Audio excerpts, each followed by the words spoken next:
Hi and welcome everyone for the next presentation. My name is Daniel Thorsson, analyst at ABG, covering IT and technology companies. And the next presentation is with INVISIO and the head of IR, Mikael Petersson. So feel free to present the company for us, and I have a couple of questions in the end. Thanks, and thank you for inviting us here to this event today. I am Mikael Petersson, as Daniel said, and I've been with the company for about 6 years. And I think this picture pretty much captures the story of INVISIO.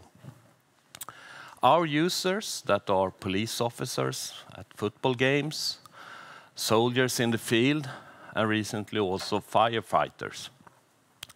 They work in a very hostile and noisy environment.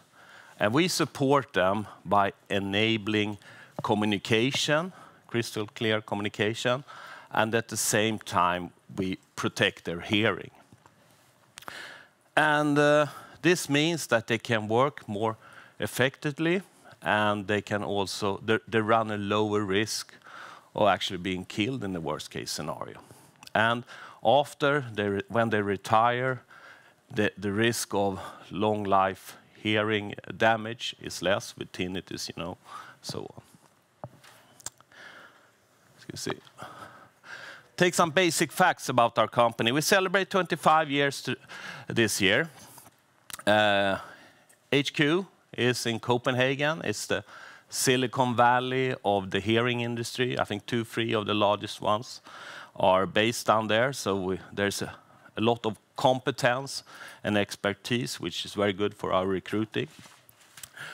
We also have a development center in London and a sales force, pretty big one in US, also in France, Italy, and in Thailand. We primarily serve military. About 90%, 85-90% of our revenue is from different organizations, special forces, and the Green Army. But we also serve law enforcement. We have, for example, the entire Swedish police. So next time, if you go to a hockey game or a football game, you can go and ask the police what they think about our stuff. We have a scalable business model. That means that we only do 2 things. We develop products and we sell products. All the manufacturing is done by European leading third-party manufacturers. This is good in many ways, or favorable in many ways. First of all, we can tackle that volatility that we have in the industry, and we don't have any bottlenecks when it comes to ramping up the production.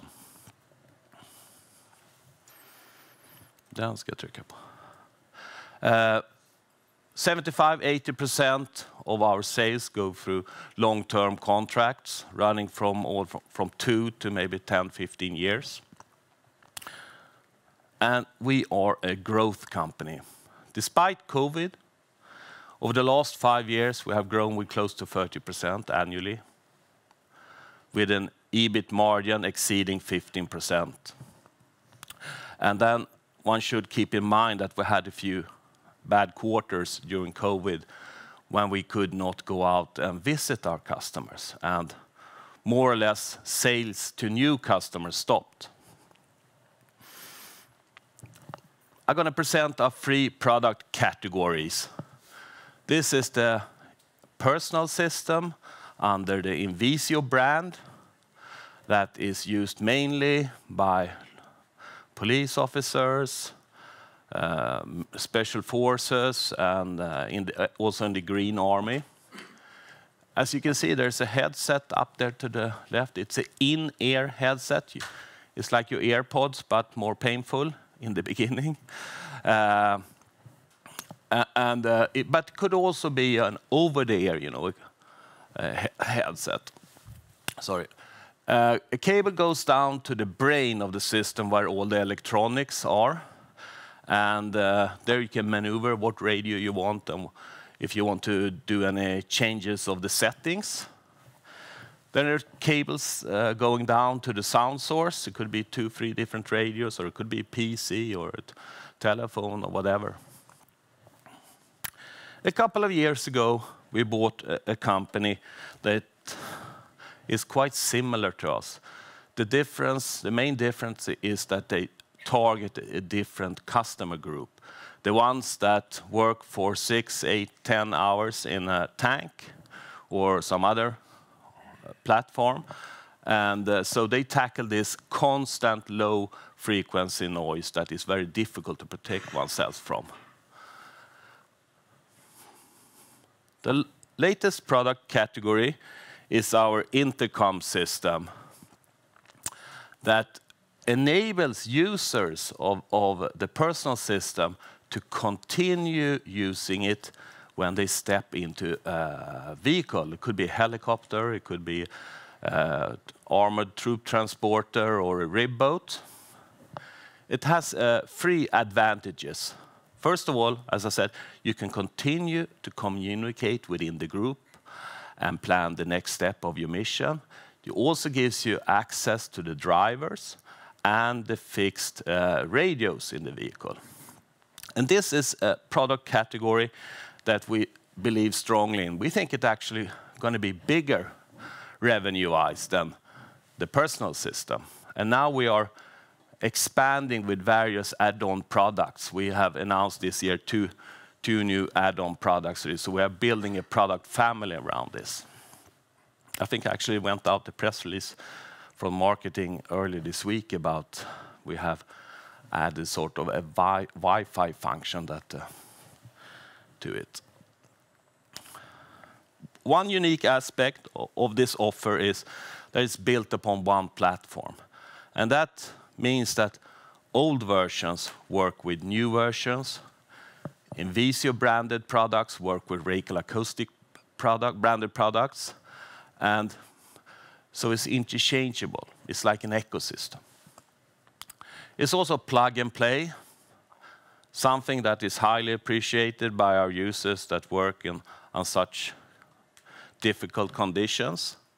In every cable that goes from the control unit down to the radio has a data chip with pre-settings.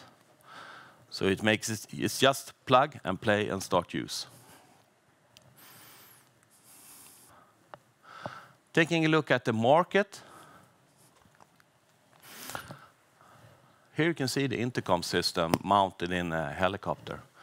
And it's actually mounted with Velcro, because if you want to screw something into the helicopter, you need this much permission. So the customer themselves have actually solved it this way.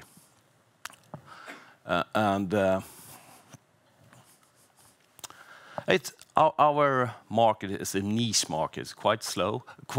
Yeah, that's true actually, because it takes a very long time from you have the initial talk to a customer until you get the order. It has quite high entry barriers, and it shows quite a lot of volatility. We have a handful of competitors. There is some global names like 3M Peltor, but there are also a second category. There are local companies that only do sales in their own country, and maybe in some cases they're also supported by the government because they want local production. In general, you can say the competition is, there are markets with tougher competition. We have in-depth customer relationships. As I said earlier, it takes quite some time to get the customer. It's not unusual 2-3 years from the initial talks.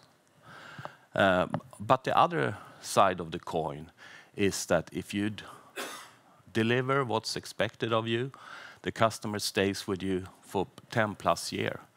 And we, Racal, who deliver to the vehicle sector, have had customers for over 20 years. Yeah, we have these procurement programs. As I said, about 80% of the sales goes through these public tenders that turns into framework agreement. If we then look on our drivers, we experience a structural growth as there is an ongoing digitalization trend within our customer segments. In many armies are today using radios that are 30, 40 years old. And today, a modern soldier is expected to be able to handle videos, photos, maps, and so on. And these old radios can't tackle that or solve that. So there is a general need to update all the radios out there. Also, more and more soldiers are equipped with a personal or individual radio. If you look at the special forces, we have the majority of the special forces in Europe and US. They have an individual radio, making it easier to communicate, share information, etc. But if you look at the Green Army, the regular army, maybe 1 out of 10 has a radio. So it's quite surprising that I bet that everyone in here has a cell phone, but only 1 out of 10 has a radio in the army. They rely upon hand signals still. This is slowly changing. There is also a greater awareness of the consequences of hearing damage. For example, the Swedish police has become a customer to us just because of these environmental aspects, working environmental aspects. There has been quite a few lawsuits in UK and US where soldiers that came home from Afghanistan and Iraq are suing their employer as they were not supplied with proper hearing protection. And it's quite costly, these trials. But there is also the personal consequence, you know, with hearing damage. There can come many effects of that on the personal level. And at the same time, all the weapons are becoming more powerful and vehicles are becoming more noisy. So this contributes. So these are our main growth drivers that we have had for the last 10 years. But then something happened. Today, as a consequence of this war, we see that countries, especially in Europe, are ramping up their military spending. We have not seen that money yet, but we expect to see the consequences of it over the coming years. And some analysts, none mentioned, ask us why when then the war stops, then they will not buy anymore. But we and many other companies with the same customers think that this is here to stay for 10, 15 years, independently.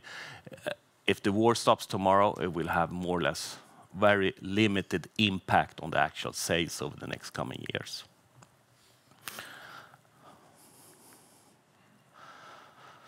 So how do we address this more active market? Yeah, as I said initially, we have two processes within INVISIO, two main processes, that is to develop products and to sell products. And we spend about 15% of our revenues on product development. That is probably more than the whole industry together. We have defined this as one of our key strategies, and in order to differentiate ourselves from our competitors. And this is from the Copenhagen office with one of our new headsets.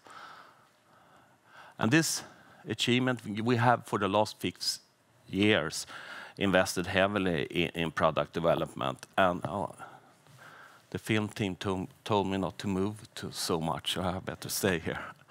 In this picture, you can see some of our new products that we have announced or published or into the market over the last years. You have the Racal headset.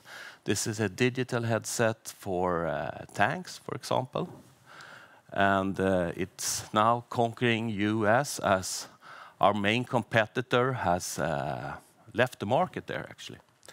On the other side, you see the X7. That is our second version of the in-ear headset that we have developed with the feedback from our customers.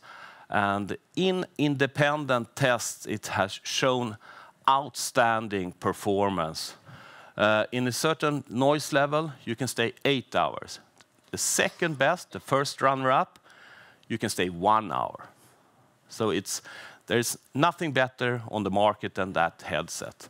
And in the most extreme conditions, for example, in UK, they have developed a tank that is so noisy that with regular hearing protection, you're allowed to stay there less than an hour.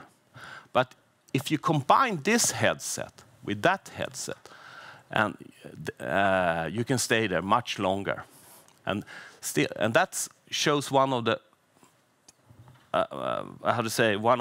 the good thing with our things, that they work together. The hear-through works through these two headsets.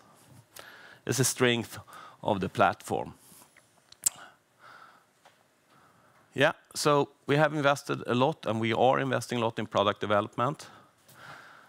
The other area for heavy investments has been the sales force.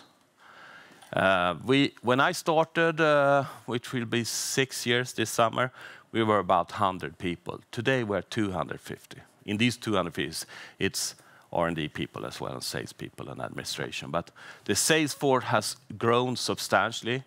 In 2017, 2018, we decided to set up an American sales force, which was a very wise decision, as we have about 45% of our sales there. And it's much better for us to sell through our own channels. First of all, we have direct contact with the customer, but also our margins become better. And we don't only attend sales or trade shows with sales representative. There's a lot of people from R&D. Now, before the summer, there was a big trade show in Paris. We were there with more than 60 people.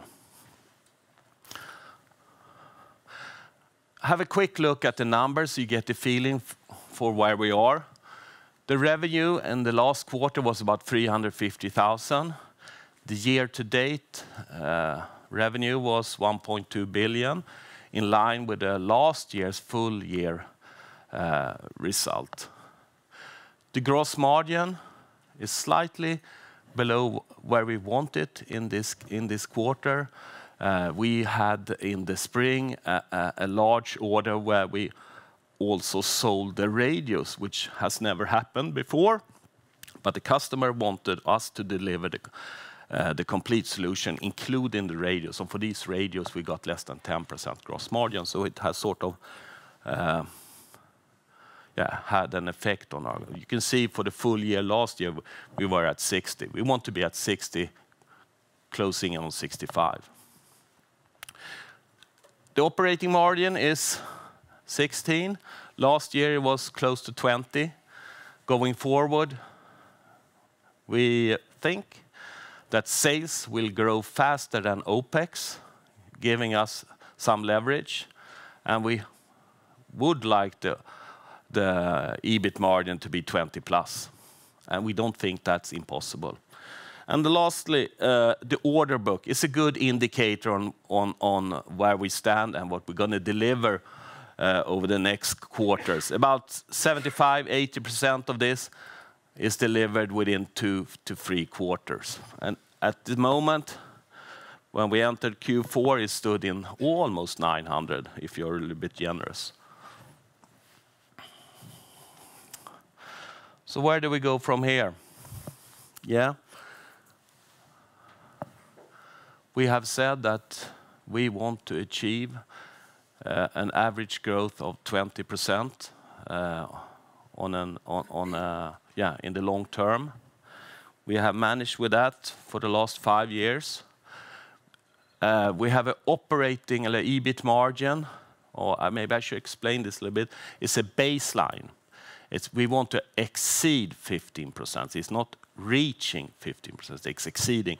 And the background to this target is that in the early years when the company was investing quite a lot and the numbers were not that attractive, one said to the investors that we will keep on investing, but we will not invest more than we can also deliver some sort of profit.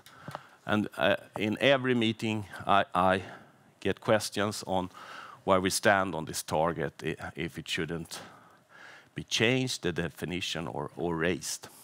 We also have a generous dividend policy, given that we are quite a small company with heavy growth ambitions. Yes, how would... Now it's 20. Fine. I told you I was going to be quick.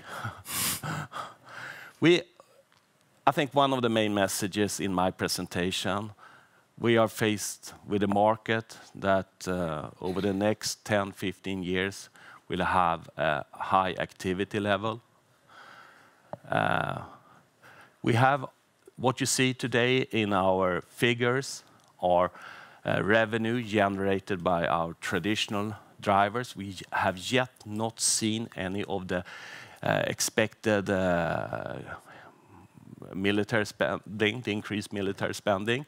We think that is next year, starting then. We also have some competitive advantages of being the global market leader, that the customers tend to want more speedy deliveries. They don't want to make too much changes. You could say that the procurement earlier was done for peacetime. Now it's more for reality or stay ready mood. So they want a solution that is proven in battle, and that all our products are there. So I think we are positioned in a very attractive position, given that we have invested heavily during the last 5 years. So by that, excellent, Michael. Thank you very much. That was a very good presentation indeed. A couple of questions. In terms of geographies, the Americas and the big countries in Europe have been the largest regions for you. Where do you see the strongest demand at the moment? I think Europe is, of course, very active at the moment for obvious reasons. But we are also gaining pretty good traction in Southeast Asia, which was really hit bad by COVID.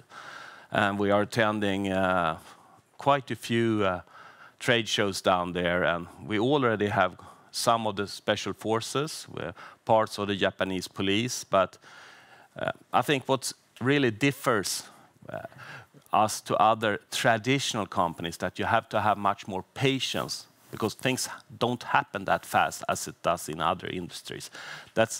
So that's one of the main differences you have to keep in mind. Yes. And in terms of the growth rate, you said it was way higher than 20% last 5 years, but in the last 3 years it's been above 35%, I think. What has been driven by volumes versus prices? Can you say something about that? Sure. I mean, almost everything is driven by volume. We have been able to compensate for the cost increases we have seen. But now in some areas, the cost of components have come down. So it's totally volume driven. Yeah. And in that sense, also in the last 3 years, growing more than 35%, but also saying that you have not yet seen the favor of increased military budgets ahead. What gives you confidence in saying that? Are you sure that some customers have not prepaid any products or pre-purchased any products ahead of military budgets? No, I mean, there's no indication. I know that there are some analysts, no one mentioned, thinks that we're going to have a flat 25.